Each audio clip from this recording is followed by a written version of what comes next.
కొడుకు చదువుతాయని అర్థమై ఉండాలి. అర్థం కాల ఒకటి ముందరిగేస్తే 100 అడుగులు ఎదురొస్తా. అదే చెడు కోడి ముందరిగేస్తే 100 అడుగులు ఎదురొస్తా. కానీ తనకు కూడా తమ్ముడు పుట్టాలని అనిపిస్తుంది కదా. కాదని మళ్ళీ వాళ్ళ జోలికి వస్తే తాండవం, అఖండ తాండవం. నీ పేరు? నా పేరు జస్విత. ఏం చేస్తుంటావు? యాక్టింగ్ ఏదో చేస్తుంటావా? ఏం చదువుతున్నావు? నేను 3rd క్లాస్ చదువుతున్నావా? నీకు చిరంజీవి గారు అంటే ఇష్టమా? ఇష్టం. చిరంజీవి గారు ఎవరన్నా అంటే నువ్వు ఊరుకుంటావా? ఏం చేస్తావు? చిరంజీవి గారు అనడంలో తప్పేముంది? మేము కూడా 2 ఆడపిల్లలము. మాకు కూడా తమ్ముడు పుట్టాలని ఉంది. కానీ చిరంజీవి సార్కి చాలా మంది అమ్మాయిలు ఉన్నారు. కానీ తనకు కూడా తమ్ముడు పుట్టాలని అనిపిస్తుంది కదా. సో ఆయన అన్న అట్లా ఏం తప్పలేదంటావా? అయితే నీకేమైనా బాధ అనిపించింది అసలు అలా అంటే? తమ్ముడు ఏం మేము చేయమని అనిపించలేదా? చిరంజీవి గారు అంటే నీకు ఎంత ఇష్టం? ఆయన సినిమాలో ఏంది నాకు బాగా నచ్చింది?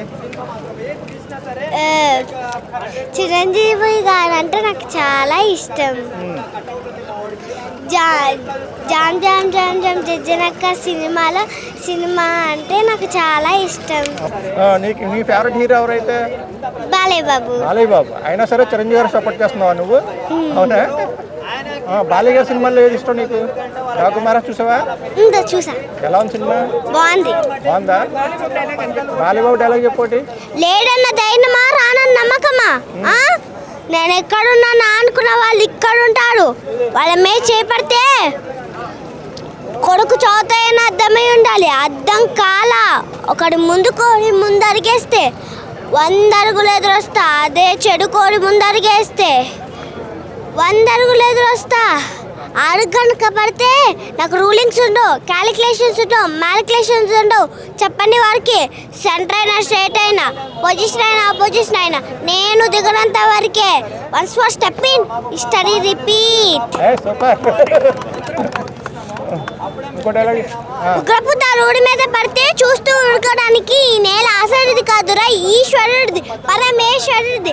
కాదని మళ్ళీ వాళ్ళ జోలికి వస్తే తాండవం, అఖండ తాండవం. ఒకవేళ చిరంజీవి గారిని నెగిటివ్ చేస్తున్నారు కదా, ట్రోల్ చేస్తున్నారు. వాళ్ళకి బాలకృష్ణ గారి స్టైల్లో ఒక వార్నింగ్ ఇవ్వాలంటే ఏమిస్తావు నువ్వు? బాలకృష్ణ గారి డైలాగ్ లాగే చెప్పు. చెప్తావా డైలాగ్? సరే అయితే ఆ డాకుమారాస్లో ఆ పాప నచ్చిందా నీకు? నచ్చిందా? ఆ పాపతో నానాజీ అని పిలుస్తుంది కదా, నానా అని పిలుస్తానంటది. అప్పుడు నువ్వు విన్నావా డైలాగు? నువ్వు ఎలా పిలుస్తావు? నానాజీ అని పిలుస్తావా? అఖండ 2లో చేస్తుందా? మా చెల్లి చేస్తుంది. ఎలా ఉంటుంది అనుకుంటున్నా? అఖండ బాగుంటుంది, సూపర్ హిట్ అవుతుందా 2? Okay, thank you.